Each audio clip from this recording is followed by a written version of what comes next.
الإله الذي لا يبلغ مدحته القائلون ولا يحصي نعمه اللادون ولا يؤدي حقه المجتهدون الذي لا يدركه بعد الحمم ولا يناله غوث الفتن الذي ليس لصفته حد محدود ولا نعت موجود ولا وقت معدود ولا أجل ممدود فطر الخلائق بقدرته ونشر الرياح برحمته وابتدى بالصخور ميدان أرضه والصلاة والسلام والتحية والإكرام على سيد أصل ما في الوجود سر الله في كل موجود نقطة دائرة الوجود صاحب اللواء الحمد والمقام المحمود مولا ومولى الثقلين جد الحسن والحسين بالقاسم محمد اللهم صل على محمد وآل محمد. ثم الصلاة على أهل بيت الطيبين الطاهرين الذين أذهب الله عنكم الرجس أهل البيت ويطهركم تطهيرا. اللهم صل على محمد وآل محمد. لا سيما بقية الله الأعظم روحي وأرواحنا له الفداء ولعنة الله على أعدائهم أجمعين من يومنا إلى قيام يوم الدين. أما بعد فقد قال الله تبارك وتعالى في كتابه الكريم وهو أصدق الصادقين وقوله الحق بسم الله الرحمن الرحيم قل لا أسألكم عليه أجرا إلا المودة في القربى. ایک صلوات محمد اللهم صل على محمد وآل محمد. سب سے پہلے آپ تمامی حضرات کی خدمت میں ولادت باسعادت امام زین العابدین کی مبارکباد پیش کرتا ہوں. اللهم صل على محمد وآل محمد. اس امید، اس ہوپ اور اس دعا کے ساتھ کہ ہمیں بھی بندگی کا سلیقہ آ جائے. ایک صلوات پڑھیں محمد وآل محمد. اللهم صل على محمد وآل محمد. عزیزان محترم، آج جس شخصیت کے حوالے سے گفتگو کرنا ہے بڑی عظیم شخصیت ہے، اور میں نے اسی آیت کا انتخاب کیا جو کل انتخاب کیا تھا، جس میں پروردگار عالم نے جو زحمتیں برداشت کی، جو مشکلات تبلیغ دین کی راہ میں اس کی اجرت جب لوگوں نے دینا چاہی تو پیغمبر نے وحی خدا سے کہا کہ مجھے کچھ نہیں چاہیے، اگر تم دینا ہی چاہتے ہو تو ہمارے اقربا سے محبت کرو. کہ اگر تم ہم، اور یہ میں نے کہا کہ جو بڑے لوگ آتے ہیں، جو بڑے لوگ ہوتے ہیں، جو آسمانی لوگ ہیں، پہلے دن امام حسین علیہ السلام کے حوالے سے جو گفتگو کیا تھا، تو وہ جب آتے ہیں تو ان کا آنا وہ ہماری مدح اور ستائش اور تعریف کے محتاج نہیں ہوتے، بلکہ وہ آتے ہی ہیں ہمیں آسمان تک لے جانے کے لیے. ان کی محبت ہمیں جو ہے عروج بخشتا ہے. تو ہم اہل بیت سے اگر محبت کریں گے تو اس میں ان کا کوئی فائدہ نہیں ہے، اگر نہیں کریں گے تب بھی کوئی نقصان نہیں ہے، اور اگر کریں گے تو ان کا کوئی فائدہ نہیں ہے بلکہ ہمارا فائدہ ہے. اور اسی لیے آپ جو حدیث سنتے رہتے ہیں کہ علی قسیم النار والجنہ ہے، علی قسیم النار والجنہ ہے. مامون نے امام رضا سے یہ سوال پوچھا کہ آپ کے جد کے بارے میں یہ جو حدیث ہے کہ علی قسیم النار والجنہ ہیں، اس کا مطلب کیا ہے، اس کا معنی کیا ہے؟ تو بہت خوبصورت جواب دیا کہ حبہم و بغضہم، کہ علی جنت اور جہنم کی تقسیم کرنے والے. ایک مفہوم تو یہی سیدھا سادہ سمجھ میں آتا ہے کہ علی آئیں گے اور جو جنتی ہوگا اسے جنت میں داخل کریں گے، جو جہنمی ہوگا اسے. لیکن جو دوسرا امام رضا نے جو تصور پیش کیا ہے وہ یہیں پہ ہے کہ اگر پہچاننا چاہتے ہو کہ جنتی ہو یا جہنمی تو تو اپنے دل میں جھانک کے دیکھو کہ علی کی محبت پائی جا رہی ہے یا نہیں۔ اگر علی کی محبت پائی جا رہی ہے، اقرب علی اور اولاد علی کی محبت پائی جا رہی ہے تو تم یہاں پہ جنتی، اور اگر ان کی دشمنی ہے، ان سے بغض ہے، تو تم، یہ معیار ہے جو پیغمبر اسلام نے بیان کیا۔ اور در حقیقت یہاں پہ امیر المومنین صرف مخصوص نہیں ہیں، بلکہ جب اس طریقے کی گفتگو ہوتی ہے تو تمام ائمہ تحریر شامل ہوتے ہیں۔ جیسے وہاں آپ خطبہ شقشقیہ میں ہے کہ میں وہ ہوں کہ جس کے چشمے، جس سے وہ بلندی ہوں کہ جہاں علم کا سیلاب جس سے جاری ہوتا ہے، ینحدر عنی السیل ولا یرقی الی الطیر، اور کسی کا جو فکر کرنے والے ہیں جتنا بھی فکر کر سکیں لیکن میری ذات تک نہیں پہنچ سکتے، طائر فکر ہم تک نہیں پہنچ سکتا۔ تو یہ خود صرف اور صرف امیر المومنین نے اپنی تعریف نہیں کی ہے، بلکہ تمام ائمہ معصومین کی تعریف کی ہے کہ سارے ائمہ معصومین ایسے ہی ہیں۔ لہٰذا یہ جو امام سجاد علیہ الصلوۃ والسلام ہیں، جن سے یعنی ایک فرد کون ہے کہ جن سے محبت جو ہے ہمیں جنت کا حقدار بنا سکتا ہے۔ لہٰذا اگر آپ ان کی محبت میں آتے ہیں، اور محبت ہی میں انسان آیا ہے، وقت دینا یہ کس لیے آیا ہے؟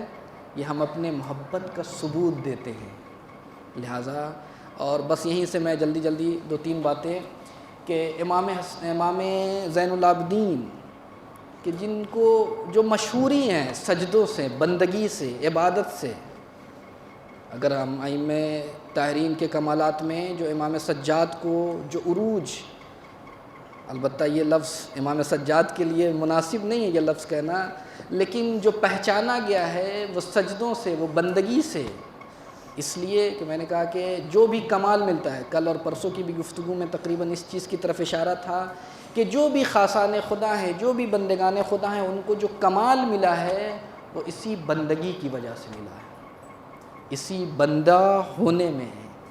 اور ایک گفتگو ہے، کل ایک علامہ اقبال کا ایک دو مصرعے ہیں، بلکہ ایک دو شعر ہیں کہ علامہ اقبال سے پوچھا گیا، یہ سوال ہے کہ خدائی سخت ہے، خدائی کرنا یعنی خدا ہونا یا بندہ ہونا؟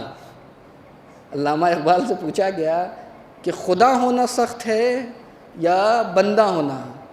تو انہوں نے دو شعر میں اس کا جواب دیا کہ بندہ ہونا بھی آسان نہیں ہے، بندہ ہونا بھی آسان نہیں۔ انہوں نے کہا کہ خدائی اہتمام خشک و تر ہے۔ خدائی کا کیا مطلب ہے؟ کہ پوری دنیا پہ آپ کا کنٹرول ہونا چاہیے، حکومت ہونا چاہیے۔ آسان نہیں ہے۔ انسان ایک خانوادے کو اگر کنٹرول کرتا ہے، اس کی سرپرستی کرتا ہے تو کتنی مشکل ہے، وہ خدا پوری کائنات کو کنٹرول کر رہا ہے۔ تو انہوں نے کہا کہ خدائی اہتمام خشک و تر ہے، اور خدا بندہ خدائی درد سر ہے۔ آسان نہیں ہے، اس لیے کہ آپ دیکھیں کسی بھی محکمے میں آپ چلے جائیں، جو باس ہوتا ہے، جو افسر ہوتا ہے، بڑا درد سر میں مبتلا رہتا ہے کہ میں نے اپنی ذمہ داری کو ادا کیا یا نہیں، اپنے جو ماتحت ہیں ان کا خیال کیا یا نہیں، انہوں نے اپنا کام کیا، سب کچھ دیکھنا رہتا ہے۔ تو ویسی خدا جس کے اندر یہ پوری کائنات ہے، تو علامہ اقبال کہتے ہیں کہ خدائی اہتمام خشک و تر ہے، خدا بندہ خدائی درد سر ہے، لیکن اس کے بعد کہتے ہیں ولیکن بندگی استغفر اللہ، ولیکن بندگی استغفر اللہ، یہ درد سر نہیں خون جگر ہے۔ آسان نہیں ہے بندہ ہونا، یہ درد سر نہیں خون جگر ہے۔ اور اس کا ایک اگر آپ نے دیکھا کہ آسان ہے، امام جو میں نے کہا ہے اس دن تذکرہ کیا تھا امام حسین کہ جس نے سجدوں کو آبرو دی، جس نے سجدوں کو عزت دی، جس نے عبادت کو بھرم بخشا، اس ذات کا نام کون ہے؟ حسین ابن علی۔ کہ جہاں ہم چھوٹی چھوٹی مشکلیں آتی ہیں تو سب سے پہلے کیا ہوتا ہے کہ عبادتوں کو چھوڑا جائے، بندگی کو چھوڑا جائے، لیکن حسین ابن علی اتنی مشکلات کے باوجود سر سجدہ خالق میں رکھ کے بتایا کہ تمہاری بندگی اور ہے اور ہماری بندگی اور ہے۔ لیکن کیا سجدوں کی تاریخ یہاں پہ بند ہو جاتی ہے؟ نہیں، اس سجدے کو اور عروج بخشا ہے حسین کے بیٹے سید سجاد نے۔ اور میں نے کہا کہ اہل بیت کے بہت سے فضائل ہیں جو ان کے مصائب میں فضائل ہیں، کہ انسان سوچے فضائل ہیں مصائب میں. اور یہ حسین ابن علی کا سجدہ تھا کہ جس نے سجدوں کی عزت رکھ لی، جس نے سجدوں کا وقار بچایا، جس نے عبادت اور بندگی کو بچایا. ایک سید سجاد کا آپ دیکھیں، چونکہ جناب زینب کو شان غریبہ کے حوالے سے بیان کیا جاتا ہے کہ جناب زینب کو سپرد کر کے گئے تھے کہ سب کی ذمہ داری تمہارے حوالے. تو اب دیکھا جناب زینب نے جب رات کا پہر چڑھا ہے اور رات کی تاریکی آئی ہے تو دیکھا سید سجاد نظر نہیں آتے، بھیا نے جس کی ذمہ داری دی تھی وہ نظر نہیں آتے. اب میں نے کہا دیکھیں سجدوں کو آبرو بخشا ہے، یہ صرف حسین ابن علی تک محدود نہیں تھا. اب جب دونوں بہنیں پہنچی ہیں تو دشت پرہول میں دیکھا کہ ایک رجل نحیف ہے جو سجدے میں ہے اور کہتا ہے ربنا تقبل ھذا القلیل. سوچیں 72 جنازوں کے بیچ میں سجدہ کرنا، یہ سید سجاد کا کارنامہ ہے. ہمارے بس کی بات ہے یہ؟ اگر ایک جنازہ آتا ہے تو ہم بکھر جاتے ہیں، ہم بندگی چھوڑ دیتے ہیں. لیکن سید سجاد کا کارنامہ بہت ہی سخت ہے. اور علماء نے بھی کہا کہ امام کے حوالے سے اگر دیکھا جائے حالات زندگی کے لحاظ سے جو کارنامہ سید سجاد نے سخت حالات میں رہ کے کیا ہے، شاید اب یہ تو بہرحال میں نہیں کہہ سکتا کہ کوئی نہیں کرتا، بلکہ ہر جو امام اس جگہ پہ ہوتا وہی ذمہ داری عطا کرتا، وہی ذمہ داری ادا کرتا جو سید سجاد نے کیا. لیکن سب سے سخت مرحلہ سے امامت کو اس وقت قبول کر رہے ہیں کہ جو سب سے بڑا خیمے جل رہے ہیں، اور پہلا مسئلہ ہے کہ بیٹا بتاؤ کہ ہم اس خیموں میں جل کے مر جائیں، ایسے میں بندگی کرنا، سجدوں کو عروج دینا، یہ سید سجاد کا کام ہے ایسے سخت حالات میں. اب یہیں سے میں گفتگو کو آغاز کرنا چاہتا ہوں کہ امام سجاد، بہت سی گفتگو ہے امام سجاد کے حوالے سے، لیکن ایک موضوع ہے کہ جب تک امام سجاد کے کارنامے کو ہم کیوں نہیں سمجھ پائے، اس لیے کہ ان کے حالات زندگی میں وہ کس دور میں تھے اس کو پہلے سمجھنا ہوگا.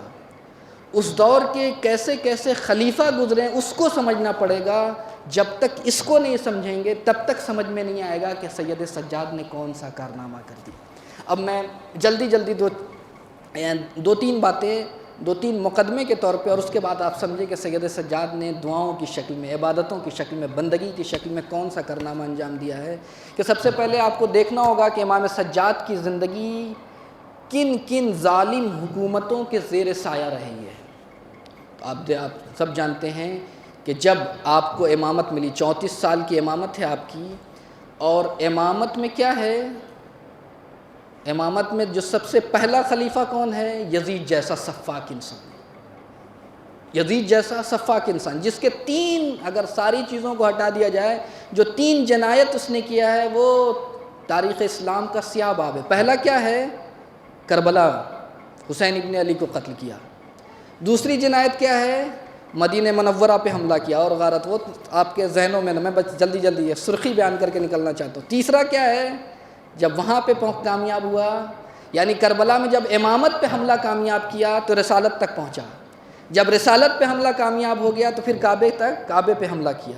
اب آپ سمجھیں، جو علماء نے ہمیں کہا ہے کہ علی ولی اللہ کیوں ضروری ہے، اس لیے کہ جب تک علی ولی اللہ رہے گا محمد الرسول اللہ رہے گا. جب تک محمد الرسول اللہ رہے گا لا الہ الا اللہ رہے گا. جو امام رضا علیہ السلام کلمۃ لا الہ الا اللہ حسنی فمن دخل حسنی امن من عذابی، یہ ولایت رسالت یہ ایک دوسرے کا قلعہ ہے کہ جیسے اگر ایک محفوظ رہے گا تو دوسرا محفوظ رہے گا، وہ محفوظ رہے گا.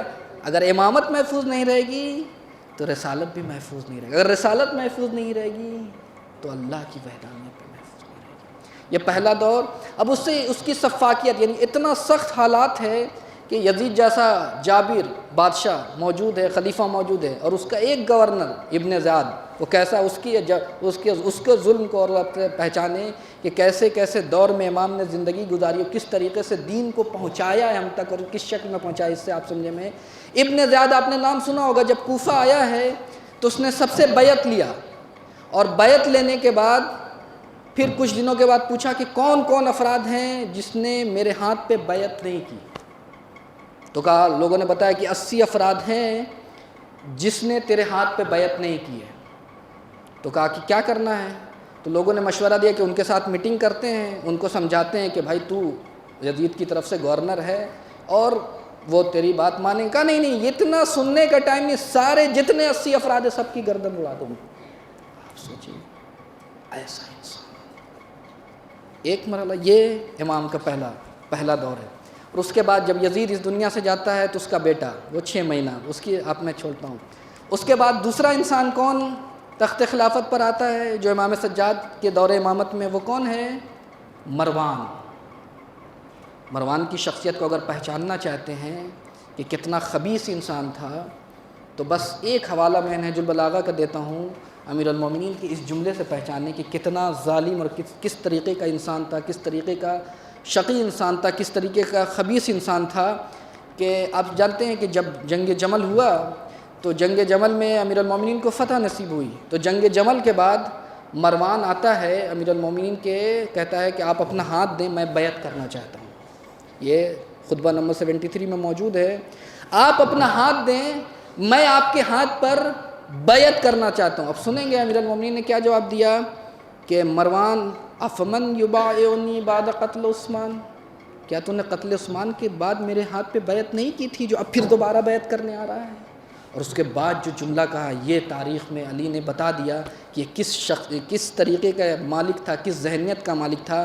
اس کے بعد امام فرماتے ہیں اے مروان لا حاجت لی فی بیعتی، تیری بیعت کا مجھے ضرورت نہیں ہے، تو جو آنا چاہتا ہے. امام نے اپنا ہاتھ کھینچ لیا، تیری بیعت کی ضرورت نہیں ہے. کیوں؟ انہا کف یہودیہ، اس لیے کہ تیرا ہاتھ یہودی کا ہاتھ ہے. مکر و فریب، خیانت، یہ تو آج بیعت کرے گا پھر پیچھے سے آ کے وار کرے گا. یہ یہودیت کی پوری تاریخ. ویسے یہ ایک جملہ نہیں، اگر اس پہ انسان گفتگو کرے. انہا جو امیر المومنین نے مروان کے لیے انہا کف یہودیہ، یہ کون تھا؟ یہ امام سجاد کا، یعنی اس کے بعد یزید کے بعد دوسرا جو خلیفہ مروان. اس کے بعد تیسرا خلیفہ کون آیا؟ عبد الملک ابن مروان. اب اس کی سنیں آپ تاریخ، کیسا ذلیل انسان تھا، خبیث انسان تھا. تاریخ نے اس کے فضائل بھی بہت سے لکھے ہیں، لیکن کب تک؟ جب تک خلیفہ نہیں بنا تھا. جو جھوٹی تاریخیں ہیں، جو بکے ہوئے قلم ہیں، انہوں نے اس کی جھوٹی تھا. بڑا ذہین تھا، بڑا عبادت گزار تھا، یہاں تک کہ کیا تھا، اس کو کہتے تھے حمامت المسجد، مسجد کا کبوتر. دن بھر مسجد ہی میں بیٹھا رہتا تھا، دن بھر عبادت کرتا تھا، دن بھر سجدے کرتا رہتا، دن بھر رکوع اور سجود میں رہتا تھا. لیکن ہوا کیا کہ جیسے ہی مروان اس دنیا سے گیا تو لوگوں نے، یہ مسجد میں کیا کر رہا تھا؟ قرآن پڑھ رہا تھا. تو لوگوں نے کہا کہ تمہیں خلیفہ بنایا جا رہا ہے. یہ جو حمامہ مسجد تھا، مسجد کا کبوتر تھا جو قرآن، اور دیکھیں کس طریقے سے، کیسی عبادت کے صاحب ہے. تاریخ کہتی ہے کہ جیسے ہی اسے معلوم ہوا کہ میں اب خلیفہ بننے والا ہوں، اس کرسی پہ بیٹھنے والا ہوں، تو کہتا ہے کہ قرآن کو بند کیا اور ایک فقرہ کہا قرآن سے مخاطب ہوگا کہ ھذا فراق بینی و بینک، اب ہم میں اور تم میں جدائی، نہ میں تمہارا منہ دیکھنے والا نہ تم ہمارا منہ دیکھنے والے. آپ سوچیے، تم ایسے. اور اس کے بعد سنیں گے اس کے ظلم اور اس کی انتہا کیا تھی. وہ اس نے جب پہلا خطبہ دیا ہے عبد الملک ابن مروان نے، تو اس خطبے میں کیا کہا کہ دیکھو تم جو اتنا ڈرایا اور دھمکایا، اتنا سخت حالات تھا. جو امام کا پہلا دور تھا، جو خلفاء کا، ایسے یعنی وحشت کا عالم تھا. جو امام کے زمانے کی خصوصیت تھی، وحشت کا عالم تھا کہ کسی میں بولنے کی جرت نہیں تھی. اس نے جو پہلا خطبہ دیا، کہا کہ سنو، لوگوں کو خطاب کر کے سر عام. اب مجھے شرم آتی ہے کہ کس طریقے سے لوگوں نے اسے اپنا خلیفہ بنایا. خلیفہ کہتا ہے کہ میں ویسا خلیفہ نہیں ہوں جیسا دوسرا تھا، ناتوان، مجبور. میں ویسا بھی نہیں ہوں، ضعیف، تیسرے کی طرف اشارہ کیا. میں مکار خلیفہ بھی نہیں ہوں، معاویہ کی طرف اشارہ کیا. مجھے معلوم ہے کہ تم لوگوں کا علاج کیا ہے. تم ہماری باتوں سے نہیں سن سکتے بلکہ ہماری تلوار. اگر میرے خلاف کھڑے ہوئے تو میں سب کو تہہ تیغ کر دوں گا. فوراً دھمکی، یعنی پہلے ہی خطبے میں دھمکی دیا. اور اسی لیے کسی میں جرت نہیں تھی کہ اس کے سامنے بول سکے. ایک عالم دین ہے اس زمانے کا زہری، جو امام سے بہت سے مکالمات ہیں، بہت سی گفتگو بھی ہے. تو زہری ایک دن آیا اور کہتا ہے اس سے عبد الملک، جب تک ان حالات کو آپ نہیں سمجھیں گے تب تک سمجھ میں نہیں آئے گا کہ سید سجاد نے کیا کیا. جب تک ان حالات کو، اس بیک گراؤنڈ کو، اس پس منظر کو آپ نہیں سمجھیں گے تب تک سمجھ میں نہیں آئے کہ سجاد کون تھے، امام زین العابدین کون تھے. ہم بڑے آسانی سے گزر جاتے ہیں. ہمارے ہاں صرف ابو الفضل العباس، حسین اور علی نہیں، ہر امام اپنی جگہ پہ علی ہے، ہر امام اپنی جگہ پہ محمد ہے. صرف کہنے کی بات نہیں، وہ کارنامہ کیا ہے کہ عبد الملک ابن مروان زہری وہ پہنچا اور چاپلوس تھا، درباری عالم تھا. کہتا ہے کہ ہم نے لوگوں سے سنا ہے، لوگوں میں مشہور ہے کہ آپ شراب پیتے ہیں، انشاءاللہ کہ یہ جھوٹ ہوگی بات. سنیں گے جملہ، خلیفہ مسلمین ہے، کہتے ہم نے لوگوں سے سنا ہے کہ آپ شراب پیتے ہیں اور انشاءاللہ کہ یہ جھوٹ ہوگا، لوگوں نے آپ کے خلاف پروپیگنڈا کیا ہوگا. تو دیکھیں جرت کیا ہے، کہتا ہے کہ اس میں کیا قباحت ہے. اب اگر کوئی پوچھے تو کہنا شراب سے زیادہ میں مسلمانوں کا خون پیتا ہوں. اتنا جرت، اتنی ہمت. اب اس ماحول میں کون بولے گا، کس میں ہمت ہے بولنے کی. اب آپ سمجھیں، یہ پہلا مرحلہ تھا. دوسرا مرحلہ تھا کیا کہ معاشرہ، جو اسلامی معاشرہ تھا وہ فکری زوال کا شکار ہو گیا تھا. اسلامی معاشرہ فکری لحاظ سے وہ نیچے، بہت نیچے چلا گیا تھا.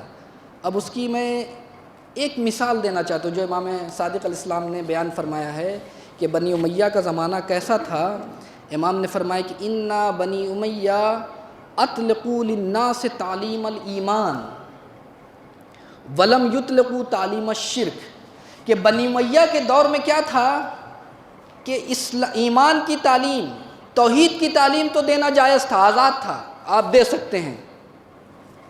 ولم یطلقوا تعلیم الشرک، لیکن یہ نہیں بتا سکتے، یہ نہیں آپ تعلیم دے سکتے کہ کون کون سی چیز توحید سے خارج کر سکتی ہے.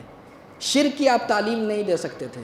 اب اس کی تفسیر بہت کی ہے، لیکن بس آج کا اگر ایک سادہ سا مثال دینا چاہیں تو توحید کے بارے میں جتنا بولنا ہے بولو، مشکل نہیں ہے بنی امیہ کے زمانے میں. اور اس کی ایک مثال آج شجرہ خبیثہ عربستان اور وہاں کے جو مفت خور مفتی ہیں جنہوں نے یہی کہا کہ جو، یعنی اس حدیث کا جو مصداق اور مثال بیان کی ہے، البتہ خود علامہ مجلسی نے مرات العقول میں اس چیز کی وضاحت کی اس حدیث کی، لیکن ایک مثال جو سب سے واضح اور ملموس ہے کہ تم توحید کے بارے میں جتنا بولنا ہے بولو، جتنا کعبے میں آ کے نماز پڑھنا ہے پڑھو، روزہ رکھنا ہے رکھو، لیکن یہ بولنے کا حق نہیں ہے کہ یمن میں 2 سال خون کیوں بہا، یہ بولنے کا حق نہیں ہے کہ غزہ میں خون کیوں بہا. یہ اگر بولو گے تو ہم تمہیں آزاد. ولم یطلقوا علی الشرک، یعنی فکری لحاظ سے اسلامی معاشرہ بالکل نیچے چلا گیا تھا. اس کے بعد تیسرا کہ اخلاقی حوالے سے بھی معاشرہ پست ہو چکا تھا، زوال کی طرف چلا گیا تھا. اب آپ سوچیں، اس کی ایک مثال امام سجاد کے زمانے میں کہ مدینہ میں ایک ناچنے والی عورت اس دنیا سے چلی جاتی ہے، میوزیشین، گانا گانے والی اور ناچنے والی، تو خلیفہ کی طرف سے اس دن آفیشیل چھٹی کا اعلان ہوتا ہے. کیوں؟ یہ تاریخ کے، میں تاریخ سنا رہا ہوں نہ میری اپنی طرف سے، یہ واقعا انسان سوچتا ہے تو لرز جاتا ہے کیسے ان افراد کو خلیفہ کہے انسان.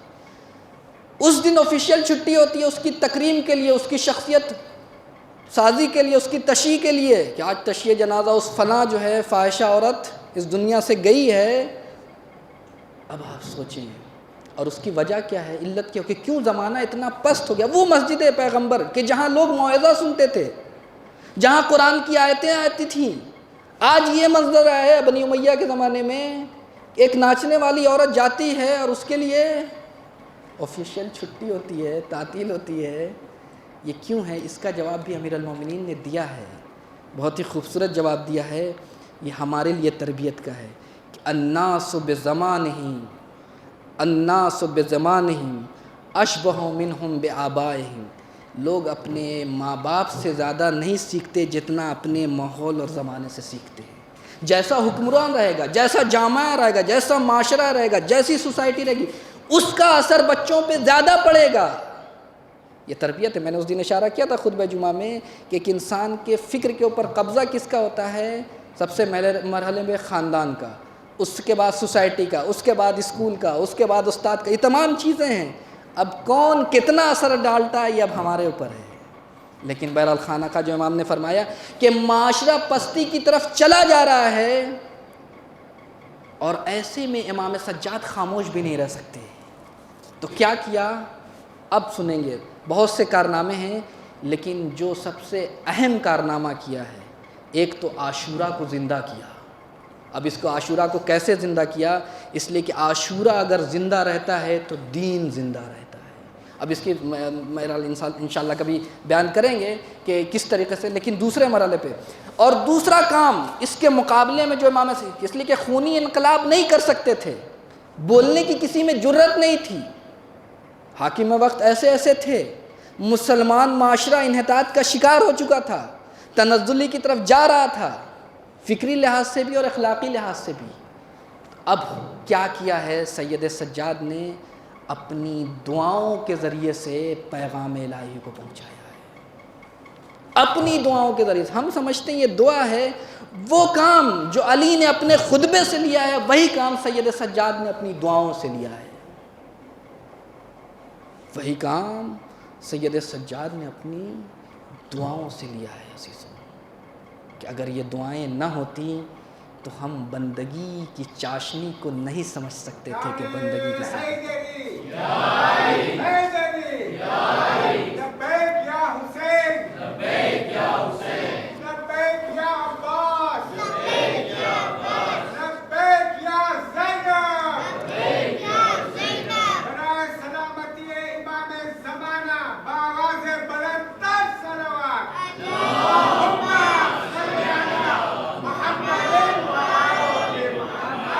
اب سنیں بس تھوڑا سا، چونکہ اگر امام سجاد کی گفتگو ہو اور دعائے امام سجاد کا تذکرہ نہ ہو تو واقعاً گفتگو ناقص ہے۔ کیا کارنامہ کیا ہے، ہم اور آپ کیا اعتراف کریں گے؟ خدا رحمت کرے مرحوم شہاب الدین مرشی، انہوں نے صحیفہ سجادیہ کے حوالے سے جو مقدمہ لکھا ہے اس میں اس چیز کو ذکر کیا۔ وہ کہتے ہیں کہ میرا خط اور کتابت ہوتا تھا طنطاوی، جو مصر کا اور الازہر کا وائس چانسلر تھا اور رئیس تھا، تو خط و کتابت ہوتا، تو میں کتابیں بھیجتا تھا، نہج البلاغہ جیسی کتاب یا صاحب جوار کی کتابیں۔ تو ایک دن اس نے طنزیہ لہجے میں کہا کہ کیا تم شیعوں کے پاس نہج البلاغہ کے علاوہ بھی کوئی کتاب ہے؟ یعنی اس کے لہجے سے یہی لگ رہا تھا کہ اس نے طنزیہ کہا تھا، کیا تم شیعوں کے پاس نہج البلاغہ کے علاوہ بھی کوئی کتاب ہے؟ تو وہ کہتے ہیں کہ میں نے اس کے پاس صحیفہ سجادیہ کا ایک نسخہ بھیجا۔ کون؟ الازہر کا، اس لیے کہ بہتر تو جو ماہر ہیں علم و ادب میں وہی سمجھ سکتے ہیں، ہم اور آپ کیا سمجھیں کہ صحیفہ سجادیہ کیا ہے۔ تو کہتے ہیں کہ کچھ دن کے بعد جواب آیا طنطاوی کا، اور کہتے ہیں سنیں گے کہ کہتے ہیں کہ انی کلما تأملتھا، کہ کیا تم نے عجب کتاب بھیجی ہے، میں نے اس کو پڑھا، بار بار پڑھا، غور و فکر کے ساتھ پڑھا، تو کیا پایا؟ وجدتھا فوق کلام المخلوق دون کلام الخالق۔ تو میری سمجھ میں یہی بات آئی کہ کسی بشر میں یہ صلاحیت نہیں ہے کہ اس طریقے کے کلام کو دنیا کے سامنے پیش کر سکے، اور خالق کا بھی کلام نہیں ہے لیکن کسی بشر کا بھی کلام، یہ اس کا کلام ہے کہ جس کا رابطہ اپنے خدا سے مستحکم ہے، جو وحی اور الہام کے ذریعے سے اپنے خدا سے جڑا ہوا ہے۔ نعرہ صلوات،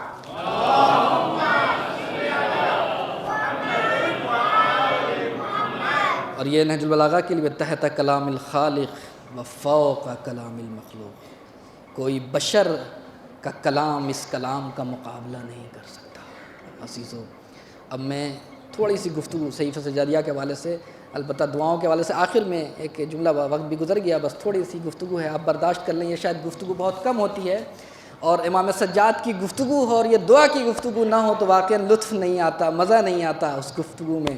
تو کہتے ہیں کہ یہ صحیفہ سجادیہ یہ وہ کمال ہے کہ جس میں تربیت بھی ہے، اخلاق بھی ہے، اور کہتے بعض اساتذہ کہتے ہیں کہ در حقیقت اس میں اگر اعوذ باللہ یا اللہم اعوذ بک اس کو ہٹا دیا جائے تو وہی بنتا ہے جو امام صادق فرماتے ہیں کہ قال امام الصادق، وہی بنتا ہے، وہی اخلاقی، وہی۔ اب آپ دیکھیں میں نے کہا تربیت بھی اس میں کیا کہ اگر بندہ نہیں سننا چاہتا تو خدا کو سنایا جاتا تاکہ آنے والی نسلوں تک پہنچیں یہ اخلاق۔ یہ صرف ہم سمجھتے ہیں، ہم صحیفہ سجادیہ کو کس لیے اٹھاتے ہیں کہ دعا کے عنوان سے نہیں، کبھی کبھی مطالعے کے عنوان سے اٹھائیں، کبھی کبھی غور و فکر کے عنوان سے اٹھائیں۔ ہماری ایک مشکل میں نے بیان کیا تھا، آیت اللہ ایک صاحب علم آیت اللہ فاطمی نیا مرحوم ابھی کچھ دن پہلے انتقال کیا، انہوں نے کہا تھا یہ ہماری بدبختی ہے کہ آج ہم ثواب کے اس میں گرفتار ہیں، ہر چیز چاہتے ہیں ثواب کی وجہ سے، یہ نہیں چاہتے کہ اگر یہ پڑھیں گے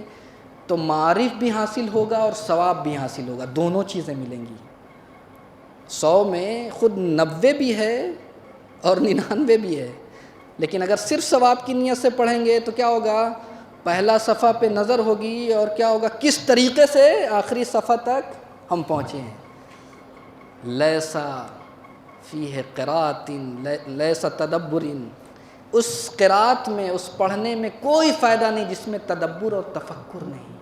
یہ کہاں لکھا ہے کہ آپ پورا دعائے کمال شروع کریں تو آخر تک جائیں؟ جو آج ہم جیسے ہی پہلا سورہ پڑھتے ہیں تو اب آخری صفحے تک گنتے ہیں کہ کتنا صفحہ بچا ہوا ہے، صحیفہ سجادیہ کی دعائیں پڑھتے ہیں تو ڈھونڈتے ہیں کہ کتنا صفحہ بچا ہوا ہے، زیارت جامعہ پڑھتے ہیں تو پہلا صفحہ دیکھتے ہیں، ابھی دیکھتے ہیں کہ کتنا نہیں، کس نے کہا؟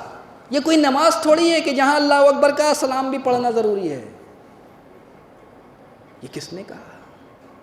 اگر انسان ایک ایک فقرے پہ غور کرے، جو امام نے کہا میں نے تربیت کے نقوش ہیں، انسان اخلاقی امور، ہر چیز اس میں بیان کیا ہے، صرف دعا کی حیثیت سے نہ دیکھیں، عرضوں میں دعا نہیں ہے، اخلاقی امور، جس کا ایک مثال میں دیتا ہوں کہ امام نے کیا کہا کہ جب وسعت رزق کے لیے دعا کیا ہے تو کہا اے میرے خدا، آج ہم روتے ہیں کہ رزق میں کمی ہو گئی، رزق میں برکت نہیں ہے، تو مجھے دیتا نہیں ہے، شکوہ ہوتا ہے۔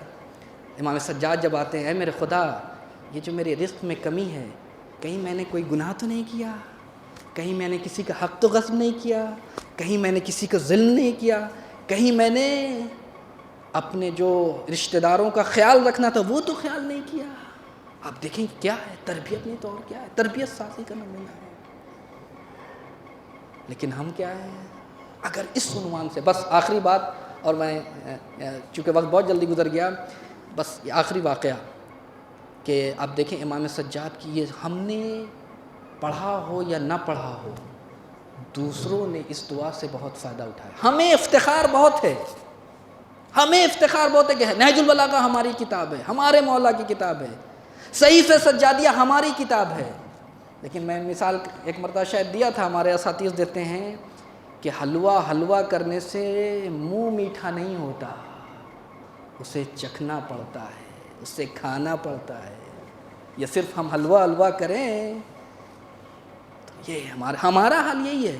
ابن ابی الحدید معتزلی کہتا میں نے اس خطبے کو 200 مرتبہ پڑھا، ہم نے ایک مرتبہ بھی پڑھا، وہ مسیحی کرسچن وہ 200 مرتبہ پڑھتا ہے نہج البلاغہ، اور ہمیں ایک خطبہ پڑھنے کی توفیق نہیں ہوتی۔ تو یہی وہی ہے کہ ہم حلوہ تو کرتے ہیں۔ ویسے ہی صحیفہ سجادیہ کے حوالے سے ایک واقعہ آپ میں سناتا، ہمارے لیے عبرت ہے، اور میں نے کہا کہ ہر درد کا علاج ہے، اور جلدی پڑھنے کا کیا ہے، اگر آپ کو کوئی ڈاکٹر نسخہ لکھتا ہے تو آپ جلدی پڑھتے ہیں، نہیں سمجھتے ہیں کہ کتنا ml دینا ہے، کتنا ٹائم دینا ہے، جلدی پڑھیں گے تو سب خراب ہو جائے گا معاملہ۔ یہ انسانیت کی شفا کے لیے نسخہ امام سجاد نے دیا ہے، اگر اس کو پڑھیں۔ کچھ عرصے پہلے قم میں واشنگٹن امریکہ سے جو پادریوں کا کچھ گروہ آیا تھا، وفد آیا تھا، شاید جانتے ہیں ہمارے عارف صاحب، تو وہاں علماء اور فضلہ سب سے ملاقات ہوئی، پادریوں کا، کرسچن، آپ سوچیں۔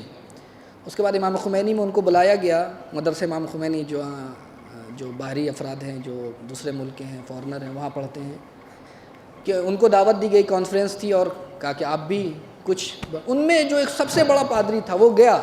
اب آپ سمجھیں کہ ہم نے کیا پڑھا، ہم نے کیا کیا، تو کہتا ہے، وہ تقریر کرتا ہے اور کہتا ہے کہ میں اس دنیا میں انسانیت کے لیے جتنی مشکل ہے اس کا حل ڈھونڈنا چاہتا ہوں.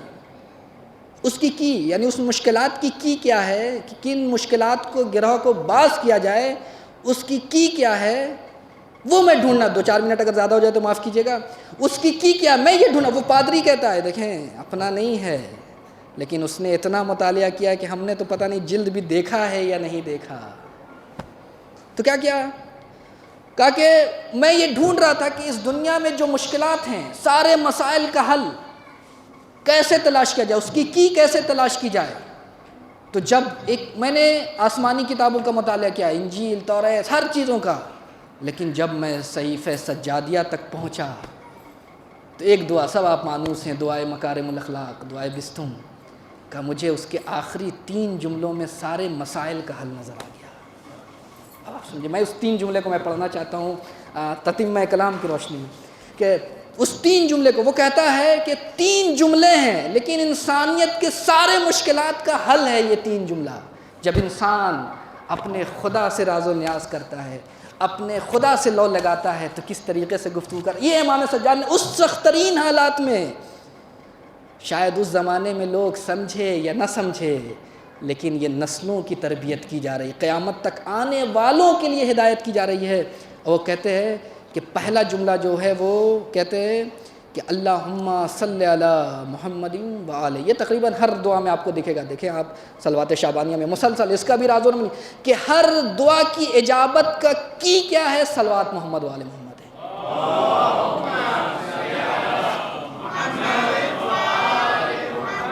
اور بعض علماء نے اس کی کہ امام سجاد کی دعاؤں میں بار بار صلوات کا تذکرہ کیوں ہے؟ کیوں؟ اس لیے کہ لوگوں کو اس دور میں اہل بیت سے دور کیا جا رہا تھا. امام چاہتے تھے کہ لوگ اہل بیت سے قریب آئیں. جہاں علی کا نام لینا جرم تھا وہاں سید سجاد اپنی دعاؤں میں صلوات. تو کہتے ہیں یہ صلوات کے بعد کہتے ہیں پہلا جملہ وَنَبَّحْنِي لِذِكْرِكَ فِي أَوْقَاتِ الْغَفْلَةِ. پہلا جملہ جو انسانیت کے لیے کارساز ہے، جو تمام مشکلات کا وَنَبَّحْنِي، اے میرے خدا ہمیں متوجہ کر دے، ہمیں بیدار کر دے. کس چیز کے ذریعے سے؟ اپنے ذکر کے ذریعے سے. فی اوقات الغفلت، جب میں غفلت میں رہوں تو اے میرے خدا تو ایسا کر دے کہ تو اپنے ذکر سے میرے دل کو بیدار کر دے. آج ساری مشکل ہماری کیا؟ ہم جانتے سب کچھ ہیں کہ ہم کریں گے تو کہاں جائیں گے، نہیں کریں گے تو کہاں جائیں گے، جانتے ہیں یا نہیں؟ لیکن اس کے باوجود بھی گناہ میں کیوں جاتے ہیں؟ اس لیے کہ غفلت کا شکار ہے. علم ہے اور اس غفلت کو دور کیسے کیا جا سکتا ہے؟ امام نے کہا خدا کے ذکر سے. اے میرے خدا تو ایسا کر دے، تو ایسا کر دے کہ تیرا ذکر میرے دل میں آ جائے، سما جائے جب میں غفلت میں رہوں، تاکہ تب میں بیدار ہو جاؤں. کیوں؟ اس لیے کہ جب خدا کا نور انسان کے دل میں آ جائے گا تو پھر تاریکی خود بخود چلی جائے گی. اللہ نور السماوات والارض، پھر گناہ رہے گا ایک دل. تو یہ پہلا جملہ کہ اگر انسان اس پہ عمل کرے کہ ذکر الہی. اس کے بعد دوسرا کیا ہے؟ وَاسْتَعْمِلْنِي بِطَاعَتِكَ فِي أَيَّامِ الْمُحْلَةِ. آپ دیکھیں اے میرے خدا، ہم زندگی کیا مانگتے ہیں کہ اور زندگی گزاریں، عیش و عشرت چاہیے، یہ چاہیے، وہ چاہیے. لیکن امام سجاد کہتے ہیں وَاسْتَعْمِلْنِي بِطَاعَتِكَ، یہ چند روزہ زندگی جو ہمیں میسر ہوا ہے، اے میرے خدا وَاسْتَعْمِلْنِي بِطَاعَتِكَ فِي أَيَّامٍ، یہ چند روز و صبا کتنے دن ہیں؟ 30 سال، 40 سال، 50 سال، 60 سال، 70 سال، 80 سال، اس سے زیادہ تو نہیں. ان ایام میں تو کیا کر، اپنی طاقت کو استعمال کرنا. کس چیز میں؟ تیری اطاعت میں. اسی لیے اور دوسری جگہ امام نے فرمایا کہ اس وقت تک مجھے زندہ رکھنا ہے میرے خدا جب تک میں شیطان کی چراگاہ نہ بن جاؤں. جیسے ہی دکھے کہ میں شیطان کی چراگاہ بن رہا ہوں تو مجھے اٹھا لینا. یہ کیا ہے؟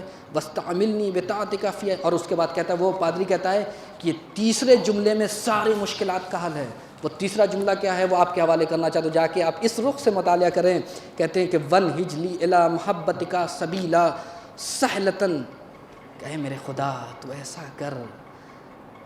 ایسا کر کہ تیری محبت میرے دل میں آ جائے اور میری محبت تیرے یہاں پہ آ جائے. یعنی تو میرا محبوب بن جا، میں تیرا محبوب بن جا. اس راستے کو آسان کر دے. میں اپنے زبان میں یہ ترجمہ کروں، تو ایسا کر کہ میں تیرا محبوب بن جاؤں، تو میرا محبوب بن جائے، یعنی محبت ایک طرفہ نہ رہے، دو طرفہ رہے۔ جب محبت دو طرفہ ہوگی تو کیا ہوگا؟ اکمل لی بہا خیر الدنیا والآخرہ۔ جب ہم محبوب خدا ہوں گے اور خدا ہمارا محبوب ہوگا تو ہماری دنیا بھی کامل ہوگی اور آخرت بھی ہم دنیا میں بھی کامیاب ہوں گے، آخرت میں بھی اب آپ سوچئے، آپ کے دل میں اگر خدا کی محبت ہوگی تو آپ سے گناہ ہوگا؟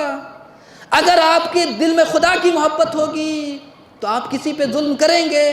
کبھی نہیں کر سکتے۔ کہا کہ ساری دنیا کے مشکلات کا حل یہ جملہ ہے کہ اے میرے خدا، اور اس کا بس کہ ہمارے لیے آسان نہیں ہے یہ کہنا کہ اے میرے خدا میں تیرا محبوب بن جاؤں، تو میرا محبوب بن جا، لیکن امام سجاد کہہ سکتے ہیں۔ اور اس کی ایک مثال بس تاریخ سے 2 منٹ میں واقعہ اب تمام کرنا چاہتا ہوں کہ یہ صرف امام سجاد کو کہنے کا حق ہے کہ چونکہ ان کے دادا بھی محبوب خدا تھے اور وہ خود بھی محبوب خدا ہیں۔ محبوب خدا اس کی طرف سے اعلان ہونا آسان نہیں ہے۔ ادھر سے تو دعویٰ ہوتا ہے کہ ہم خدا سے محبت کرتے ہیں، لیکن ادھر سے معلوم نہیں کہ خدا بھی ہم سے محبت کرتا ہے یا نہیں، یہ سب سے اہم ہے۔ تو امام سجاد کے پاس جب ایک مرتبہ بارش نہیں ہو رہی تھی تو لوگ آئے، کس کے در پہ جائیں؟ علی کے بیٹے مشکل کشا کے پاس آئے کہ مولا آپ دعا کریں۔ اب جو دعا کے فقرے امام سجاد نے کہا، اے میرے خدا جو تو مجھے چاہتا ہے، اے میرے خدا جو تو مجھ سے پیار کرتا ہے، جو تو مجھے محبت کرتا ہے، اس کا واسطہ بارش کے پانی سے یہ مکہ سیراب ہو جائے۔ ابھی یہ دعا تمام نہیں ہوتی، میں کہوں گا اے سید سجاد یہ آپ نے کیسے کہہ دیا؟ تو ایک آپ کے لیے امید کا جملہ ہے۔ امام سجاد نے کہا کہ دیکھو محبوب خدا، جاننا چاہتے ہو کہ محبوب خدا کیسے بنتا ہے انسان، تو اس کی ایک دلیل یہ ہے، اس کی سب سے بڑی دلیل جو میں نے کہا کہ اے میرے خدا کہ تو مجھ سے محبت کرتا ہے اس لیے تو سیراب کر دے، اس کے ایک ریزن یہ ہے کہ اگر مجھ سے خدا محبت نہ کرتا تو اپنے گھر کی زیارت کے لیے نہ بلاتا۔ یہ ہم سب کے لیے امید ہے اور امید کی کرن ہے کہ اگر خدا ہمیں اپنے گھر کی زیارت کے لیے بلاتا ہے تو اس کا مطلب امام سجاد کے قول کی روشنی میں کہ ہم محبوب خدا ہیں۔ وآخر الدعوانا الحمد للہ رب العالمین۔